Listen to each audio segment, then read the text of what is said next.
నీ భక్తి ఒక్కరినైనా ఆకర్షించగలిగిందా? నీ ప్రార్థన ఒక్కరినైనా ఆకర్షించగలిగిందా? నీ విశ్వాసం ఒక్కరినైనా ఆకర్షించగలిగిందా? నీ ఉపవాసం ఎవరినైనా ఆకర్షించగలిగిందా అనేది ఈరోజు మనం ఎదుర్కోవాల్సిన ప్రశ్న. ఏమండి, నీదే నువ్వు ఆలోచించుకుంటున్నావేమో, కానీ ప్రియులారా, నయోమి యొక్క భక్తి, నయోమి యొక్క విశ్వాసం, నయోమి యొక్క పశ్చాత్తాపం ఆమెను ఆకర్షించింది ప్రభు దగ్గరికి ఆకర్షించింది.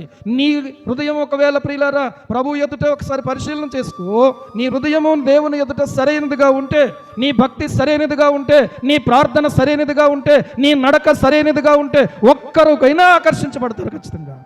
ఒక్కళ్ళు కూడా ఆకర్షించబడలేదంటే ఫలము లేనటువంటి ఒక చెట్టు వలె నీవు ఉన్నావని నువ్వు అర్థం చేసుకోవాలి. ఫలము లేని ఒక చెట్టును చూసినప్పుడు నువ్వు ఎలా బాధపడతావో నీ జీవితాన్ని చూసుకొని ఈరోజు ప్రభు పాదాల దగ్గర నీవు కన్నీళ్లు కార్చి, ప్రభువా నిజమే తండ్రి, నేను ఒక్క ఫలమును నీకు అందించలేకపోయాను, ఒక్కరిని అందించలేకపోయాను ప్రభు, ఒక్క యవనస్తురాలని నీ యొక్క సన్నిధికి నేను ఆకర్షించలేకపోయాను.